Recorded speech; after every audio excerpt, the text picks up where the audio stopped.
Hello, everyone. Hi, everyone. We're glad you could join us today once again for our little tea chat. So glad that you're here. Hope that you have a nice warm herbal beverage like we do. And coffee is an herb. Whatever works. Whatever works, that's right. But we're glad you took time out of your busy schedule to join us once again. Very much. It's been another busy week here, as it probably has been in your household too. Lots of little things going on that keep it interesting. Every day is interesting that way. Oh my goodness, so much so. Like when you go out the shop door. Yesterday I went out the shop door and there was a little box turtle just right in front of the door. It was so cute. And I've seen this box turtle, and well, maybe it was another one. It's hard to tell them apart, but in between walking from the house to the shop, sometimes it'll be in my path, and it's really been really visible and out and about a lot lately, living around the shop area. Well, this is the time of year when they come up from the wet spot to the higher ground, possibly. They're laying their eggs. Oh, yes. So they're finding a spot. I watched one day, and I watched her come up beside an iris patch, and she was just digging with her little legs and back legs and laying eggs in that spot. So how wonderful they feel safe enough to come up in our neck of the woods and to lay their eggs. Yeah. But it's something we watch for, and we do have lots of turtles in our neck of the woods. Yeah, I always worry when Derek's out mowing. It's like, oh, the turtles. I hope the vibration, they'll run away from it. Or when we see them on the road. Yeah, and we always have to be careful because, I didn't realize, when I was a kid, my grandparents who would come to visit from Kansas to Nebraska, if they'd found a turtle on the road, they'd always bring it to me. And that's one of my fondest childhood memories is that, I would, our grandma and grandpa going to bring me a turtle. And now as an adult, we've come to learn that they're territorial, and it's really not a good thing to move them from where they are. And so if I ever see one on the road or something, I try to, if I can, safely stop and scooch them over to the side of the road where they're headed. But I don't take them from that area because they're territorial and they don't adjust well into a new area. So, yeah. Well, this week we had quite the rains. In fact, we were in a flood warning area.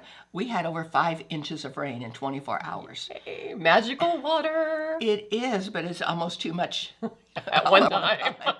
Yes. If we could have just had 3 inches now and 3 inches later on in the summer when we're normally dry. We could put in our order for just how much rain we needed. Right? It doesn't happen that way.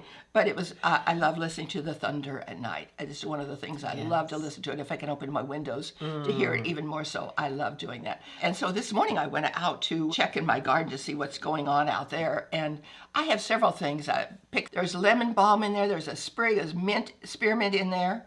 We don't grow peppermint, we grow spearmint. And there is a yarrow, and the lavender is almost ready to pick. So I did get a few sprigs of it today because I will throw it into my tea that I make. The infusion of lemon balm, some spearmint, and maybe a sprig of lavender and a few rose petals. So wonderful. Beautiful. It will be wonderful to have. Tasty. Yes, it's always tasty. And you can serve it over a little bit of ice or a lot of ice, depending on how you like to drink it. I don't always like a lot of ice. I don't either. I like my stuff a little more room temperature. Yes, but and you can, except for hot days. And you can make it as strong as you want or as weak as you want. So Tamara kind of likes the strong side. I go just a little less. And adding a little magical water can help to, make it. That's right. But this is the time of year with the heat and humidity. So you kind of want to melt when you're outside. Yeah, and when you come inside, one of the things I have found is, of course, our wonderful hydrosol, which I just swear by, because this is what I like to put on when I go to bed at night. I just spritz myself with it, and it's holy basil is one for relaxing, for calming. It is good for anyone who's going through grief or depression. It has low spots. I just use it daily. If you keep it in the refrigerator, it's very cooling. Yeah. And when you come in from outside, just spritz yourself with it, and it's just, heavenly. The smell is not overwhelming. It's barely there, because that's what Tulsi is. But Tulsi, also called holy basil, is a very calming herb. Yeah, we have the holy basil, and we have rose geranium and white sage. And these hydrosols come from a very small family-owned company here in the United States, and we really sought out hydrosols that were made with fresh plant material because I think it makes a huge difference in the quality of the hydrosol. And if you don't know what a hydrosol is, hydrosols are the plant waters that are in the plants themselves. And so it's really the essence, the water essence of the plant. And making essential oils oils has gone on for centuries. And when you make essential oils, generally, actually, that's done with the dried plants. And the oil is extracted with like a copper still. And the oil, of course, rises to the top, as oil does with water. And what's left is a thin layer of the essential oil on the top, but the rest of it is the plant waters of the plant. And that's called hydrosol. And it's just heavenly, amazing. I use the rose geranium as my facial toner. It's my favorite facial toner, and I love the holy basil also. And if I don't feel like burning like sage or other aromatic herbs, or if you have lung issues, you shouldn't probably be burning herbs anyway. Breathing particulate is not good if you have lung issues, and so being able to spray like the white sage hydrosol to shift the energy of a room. The holy basil works just exactly the same too as well. Or whatever you'd like to use it for. It's a nice alternative. And the other thing with the heat and humidity, if you have our healing salve, or are the aches and pains, or even if our chapsticks like type thing that we have, lip balm. We call it lip balm, yes, that we have here. You may not want to have those out. Put those in the refrigerator, because then they're ready to use. They will not melt. And of course, we have to be careful what we keep in the car. And I usually like to keep a healing salve in the car. Even now, I can't. Not during the summer months. Not during the summertime. And since you mentioned chapstick, I want to just mention that a lot of people do still use chapstick, and not to say anything against anybody in particular, but but you want to read your ingredients on anything that you're putting in or on your body. Some of these companies like that use actually ingredients that dry out your lips, so you are inclined to use more. And so that's something to consider when you are deciding what to put on your lips. And of course, anything you put on your lips, once you drink something or eat something, it's going inside of your body. So something to think about.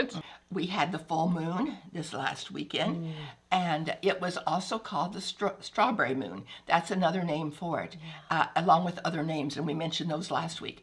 But the strawberries are in season. They are producing if you have them in your gardens, or they are available, of course, organically at the grocery store. And you do want to buy organically, especially with strawberries. And here's why. Because some of you may be familiar with, and if you're not familiar with, I'd like to introduce you to the Environmental Working Group, EWG.org. And they do a wonderful list every year called what they call the Dirty Dozen. And they tell you which fruits and vegetables are the most pesticide laden, and you really want to strive to buy organic, and which ones aren't so pesticide laden that you can maybe get away with not purchasing organic. And so strawberries are always number one on the list. And the reason for that is because they are the most pesticide. Not only are they the most pesticide laden, as up to actually on average, strawberries, conventionally grown strawberries, contain 8 different pesticides on them. And and they're a soft fruit, so of course they absorb. They immediately absorb that. So those pesticides are on there. And I don't know about you, but I don't want to be ingesting. I don't want to put in my body something that somebody had to wear a hazmat suit to spray on the food. Exactly. I don't think that that's probably very healthy. And so we do definitely buy organic. So with berries and mushrooms, you don't want to wash them actually until you're almost ready to eat them, because they'll spoil a lot more quickly. But with other fruits and vegetables, you can clean them as soon as you get them home.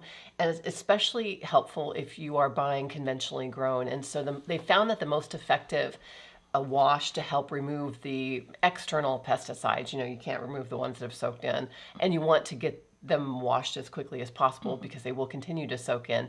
But the most effective soak is a baking soda and water soak. So 1 teaspoon of baking soda to 2 cups of water for 12 to 15 minutes, and then rinse with tap water is actually what they found is the most effective wash to help remove some of those external pesticides. And so we try and, if we're buying anything conventional, we try and do that as soon as we get that home, of course, but not berries and mushrooms. But strawberries are so wonderful for so many reasons. We absolutely love strawberries. This is the time of year where you just, June is such a sensuous month anyway, with roses and flowers and the lush green and wonderful things to smell and see, and strawberries season. Exactly, eating in season, and those juicy, wonderful organic strawberries are just so sensuous and marvelous. And it's again one of those seasonal delights that we love to take, and strawberries are actually an herb. Both the berries and the leaves of strawberries have been used for centuries. They are considered to be detoxifying and also useful for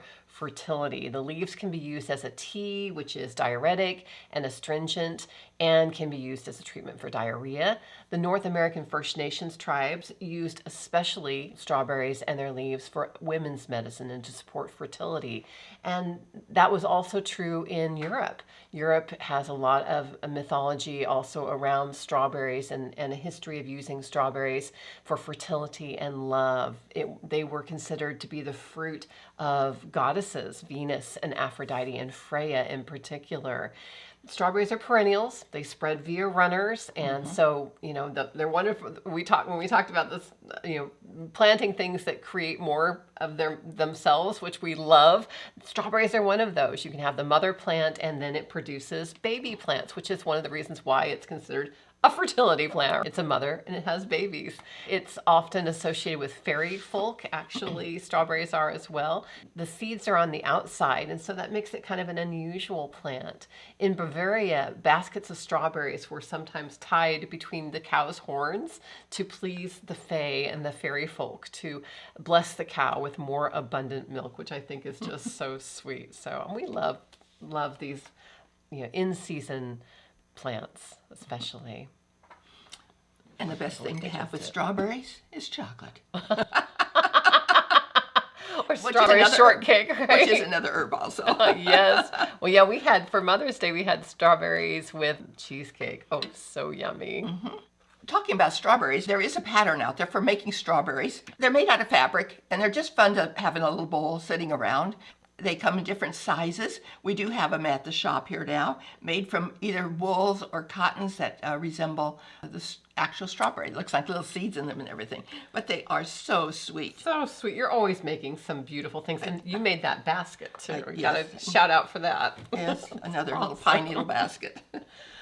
Wonderful, Mom. I love the things that you make. They're thank you. So beautiful, adding beauty to the world, right? Well, it just kind of prolongs that little season of whatever we have growing too. Yes. To enjoy it a little more. Wonderful. So this month? This month is Pride Month. We want to give a shout out for Pride Month. It's so important because I'm the parent of queer kids, and I am very proud of and I support my kids and my friends and everyone who chooses to, as we say, color outside the lines and live outside the box. And not only in the month of June, of course, but every day, all year long, we support people's choices in their own lives. Absolutely. We don't have to understand, and it really doesn't matter if it makes us or anybody uncomfortable, because it's simple, basic human decency to protect the rights of all people. And I've always been a big believer in encouraging people to be whoever they want to be. Love is love, right? And we have to love unconditionally. Truly. And stand up for other people and be a beacon of light and love in the world. I think that's very important. So we want shout out for Pride, and to my kids and to all those who choose differently. Thank you so much for tuning in with us. Please do take a moment to like, comment, and share our little video, because that helps us to be seen and helps to support what we do in the world, which we try to share what we love with other people and share what we're thinking about with other people, and what we've gathered, which is why we call our shop Good Earth Gatherings. Stop out when you get a chance. Yes, please do. I'd like to share this little saying with you all. This has been embroidered. It's a quote that says, "We come from the earth, we return to the earth, and in between we garden." I love that. And so enjoy your garden this week, everything that you have going on in your life, and we'll plan to share with us down below. If you comment, what's going on in your garden? What's going on in your yard? What are you seeing that you love this week? What are you enjoying that's sensuous in the month of June? And so we'll see you next week. Good Earth blessings to you.